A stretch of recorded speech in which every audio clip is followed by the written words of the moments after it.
Happy Market Monday. Chris from Fluent Mortgage, market fluently. All right, so yesterday was obviously Easter, and I want to use it as an analogy or typifying really life, right? There's different phases in life. Just like on Friday was a day of pain and fear, Saturday was a day of confusion and grief, and then Sunday was, of course, joy and adulation, right?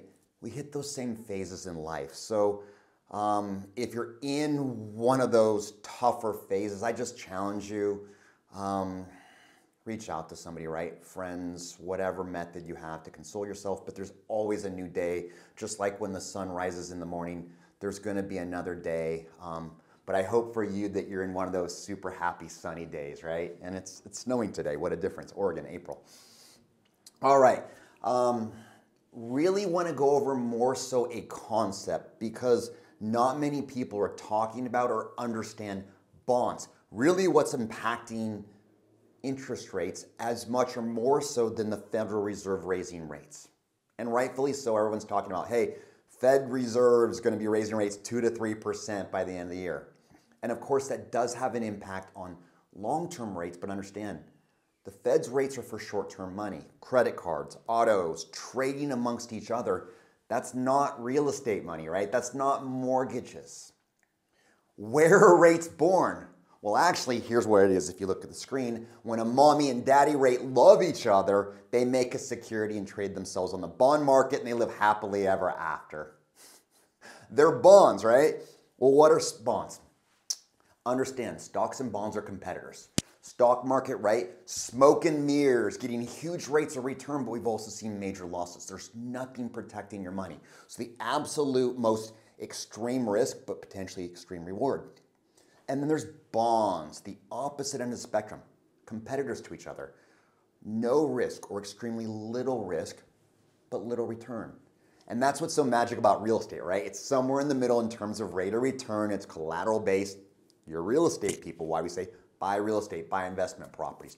But stocks and bonds, again, mortgages, you take a whole bunch of them of like stuff, you slap them together, you make a security, you trade on the bond market so you can get more money, rinse and repeat, and do more loans. Bonds. Well, we have to sell $9 trillion of bonds. Trillion. Half of which we printed in the last 2 years. Literally throughout all of history in the US, we have a certain portfolio.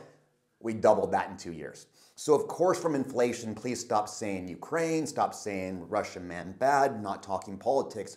Economically, right? When you print twice as much money, that's gonna devalue by half. So yes, of course, oil has an impact. Yes, of course, what's happening with fertilizers and all sorts of things in the international community affects us. Yes, that's going to affect inflation. We're going to talk about that in a second. But literally, we caused our own hyperinflation. So the Fed said starting in May, next month, they're going to start selling that $9 trillion back. And if you know the stock market, supply and demand, just like real estate, if you flood the market with a lot more inventory, that's going to drive prices up, or prices down, which supply and demand is the opposite, okay? So beginning of May, they're going to start selling almost $100 billion with a B dollars every single month.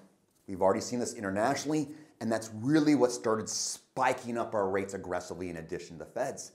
Internationally, they're selling off their portfolios for all this money they printed. Remember, we tried to stop the recovery, or we started a recovery recession in 2020. What's before us, obviously, is a soft landing, recession. So, interesting times, but truly, in addition to the Federal Reserve, pay attention to the selling of the bonds, okay? Super busy week. So for us, all the transactions that are coming in right now, we're locking in advance of tomorrow. CPI, PPI, like everything inflation, what an amazingly busy week. All right. Things to watch for the next days, weeks, months, this year.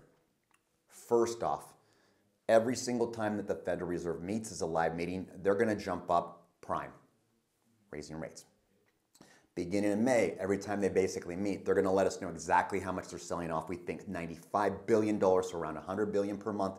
That can obviously change quite a bit. Of course, we should still internationally, no politics, but look to it. Ukraine and Syria, of course, in terms of skirmishes that we're involved in internationally. That has a major impact on things. And then lastly, nobody's talking about this except just today. The WHO announced phase 3 on their plan with COVID. They're going to start to see phase 3 roll out. Obviously, as we know, Omicron spiking hard in China, and the wave is going to start again in the United States. So between money, Federal Reserve, between war internationally, and then COVID, final phase of rollout internationally, those are the major topics that are going to influence rates the most in the coming days, weeks, and this year. So hope you have an amazing day. Again, I hope it's not hard for you. If it is, please reach out to somebody, maybe even me. There's always a new day. There's always a sunny day coming. Hope you have a blessed day. Hope you bless someone else. Don't forget to like, subscribe, share. Most of all, take advantage of this market, and see you next week. Chris from Fluent Mortgage, Market Fluently.